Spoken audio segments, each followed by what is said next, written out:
अब चलिए, अब मैं आगे बढ़ते हुए नीट विवाद पर चलता हूं। नीट विवाद पर अभी भी घमासान नहीं थम रहा है। आज शिक्षा मंत्री से मिलने पहुंचे छात्र, दो प्रमुख मांगों को लेकर छात्र पहुंचे थे।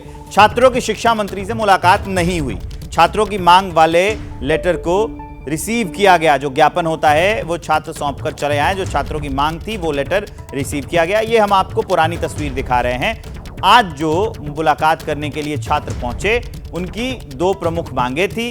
शिक्षा मंत्री से मिलने के लिए पहुंचे थे, लेकिन मुलाकात नहीं हो पाई। छात्रों की शिक्षा मंत्री से मुलाकात नहीं हुई तो उन्होंने ज्ञापन सौंप दिया।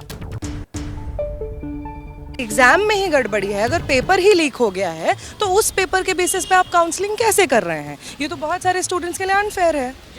जी, वही बात है, जो काउंसलिंग है उस पर रोक लगनी चाहिए और तेज़ किया जाएगा। अभी केस सुप्रीम कोर्ट में भी चल रहा है, तो हम लोग देखते हैं कि इसका क्या रिस्पॉन्स आ रहा है। तो अब मैं आपको यह बताने जा रहा हूं कि जो नीट परीक्षा में बवाल मचा है, लगातार बवाल हो रहा है, आखिर परीक्षार्थियों की दो टूक इसमें क्या है, परीक्षार्थियों की मांग क्या है, परीक्षार्थी क्या कह रहे हैं। पहले तो नीट परीक्षा दोबारा हो, यह कहना है परीक्षार्थियों का। साफ साफ है कि भाई परीक्षा दोबारा से कराइए। एनटीए, नेशनल टेस्टिंग एजेंसी, जिस संस्था ने परीक्षा ली, उसको भंग कर दिया जाए, यह भी मांग है छात्रों की। उसके अलावा यह है जो मिनिस्ट्री ऑफ एजुकेशन है, वो राष्ट्रीय स्तर की परीक्षा कराने की जिम्मेदारी ले, यह छात्रों की मांग है। शिक्षा मंत्री धर्मेंद्र प्रधान इस्तीफा दें, यह भी छात्र मांग कर रहे हैं। री एग्जाम तक काउंसलिंग पर रोक लग जाए, जब तक दोबारा से एग्जाम ना हो। जो कहा गया है ना कि काउंसलिंग लगातार चलती रहेगी, तो इस पर रोक लग जाए, यह छात्रों की मांग है। लेकिन अभी भी एक मामला कोर्ट में चल रहा है। कुछ स्पष्ट क्यों नहीं हो पा रहा है इसमें, अभिषेक उपाध्याय?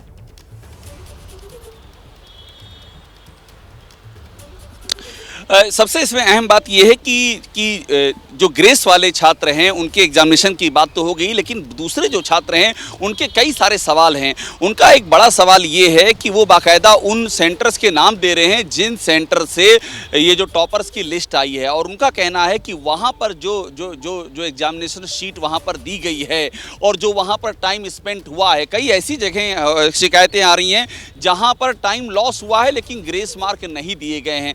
ऐसी भी शिकायतें आ रही हैं कि जहाँ ग्रेस मार्क दे दिए गए हैं मगर वहाँ पर टाइम लॉस नहीं हुआ है। और इसके अलावा जो गोधरा से लेकर के बिहार तक जिस तरह से जो गिरफ्तारियां हुई हैं, जो पकड़े गए हैं, वो भी संदेह खड़ा कर रहे हैं। इसलिए पूरे एग्जामिनेशन को ही शक की निगाह से ये देखा जा रहा है, लेकिन अभी तक कोई परिणाम नहीं निकल पा रहा है। इतना लंबा विवाद जुड़ा है, और ये जो विवाद निकला है, जो विवाद हो रहा है, इसके तार बिहार के पटना से भी जुड़े हैं। उसी से जुड़ी एक बड़ी खबर मैं आपको बताने जा रहा हूं। पटना में दो छात्राओं से ईओयू ने पूछताछ की। दोनों से करीब 4 घंटे तक सवाल जवाब हुए। मीडिया से बचते हुए उनके अभिभावक निकले हैं। 4 घंटे तक पूछताछ हुई है, 4 घंटे तक सवाल जवाब हुए हैं। पटना में दो छात्राओं से ईओयू ने पूछताछ की, 4 घंटे तक सवाल जवाब हुए। और क्योंकि वो बच्चे अभिभावक के साथ पहुंचे थे, तो मीडिया से बचते हुए नजर आए। प्रकाश कुमार लगातार इस पूरी खबर पे बने हुए हैं, नजर बनाए हुए हैं, उनको अंदर की खबर भी पता है। प्रकाश, और क्या क्या हुआ, मीडिया से क्यों बच रहे थे, इस बारे में कुछ क्लू है क्या?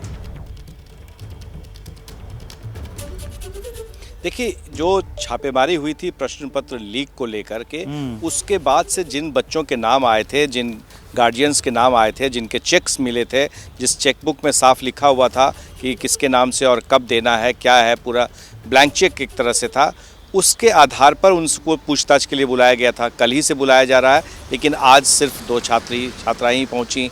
ऐसे में अब ये जांच जो है वो आगे भी बढ़ रहा है विवेक, और ये जांच अब राजनीतिक तूल भी पकड़ेगा, ये भी देख लीजिएगा। क्योंकि जिसमें एक व्यक्ति को ठहराया गया था, जिस एक संदिग्ध को, जिस आरोपी को, उसमें नाम एक सिकंदर नाम के शख्स का आ रहा है, जो बिहार सरकार में जूनियर इंजीनियर है जल संसाधन विभाग में।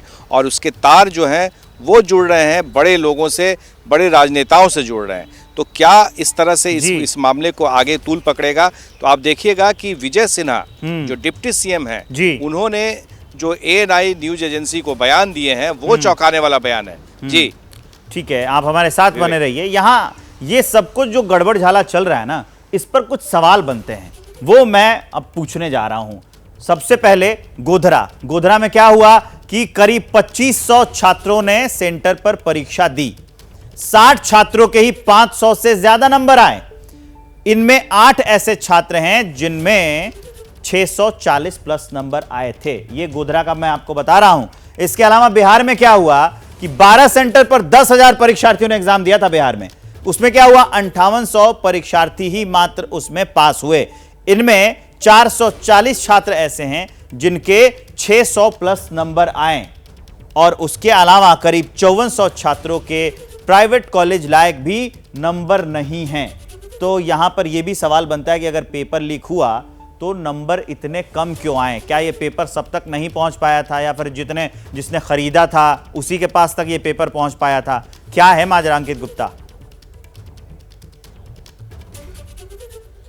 देखिए विवेक, यही जो सवाल उठ रहे हैं और इस वजह से ही जो लगातार एक मांग चल रही है ना कि रीनीट का एग्जामिनेशन करवा दिया जाए। तो अभी जो शिक्षा मंत्रालय हो, एनटीए हो या वो तमाम एजेंसीज जो इस पर नजर बनाए हुए हैं, उनके सामने चुनौती यही है कि पहले ये देखा जाए कि पेपर लीक हुआ है या नहीं हुआ। और ये जो जानकारी निकल के सामने आई है वो तो ये दिखा रही है कि अगर पेपर लीक हुआ तो फिर वो कितने लोगों तक पहुंचा, क्योंकि अगर जो है 10,000 छात्र अपियर होते हैं, 5800 उसमें क्वालिफाई करते हैं और उसमें से भी महज करीबन 400 जो छात्र ऐसे हैं जिनके 600 नंबर आते हैं और 600 नंबर जो अगर किसी छात्र के आ रहे हैं तो उसको प्राइवेट कॉलेज मिलना भी मुश्किल है। तो ऐसे में सवाल यह है कि आखिर अगर पेपर लीक हुआ तो उसका फायदा किसको मिला, और कहीं ऐसा तो नहीं कि लोगों को गुमराह किया गया कि आपको हम जो है पेपर लीक करवा के दे रहे हैं और असल में उनको वो पेपर मिला ही नहीं। तो बहुत सारे सवाल हैं और इसी वजह से आज की तारीख में जो एक सबसे बड़ा सवाल उठ रहा है ना कि रीनीट क्यों नहीं करवाया जा रहा है। तो जो सूत्र इशारा कर रहे हैं, अभी सरकार इस बात का इंतजार कर रही है कि पुलिस की जांच में निकलता क्या है,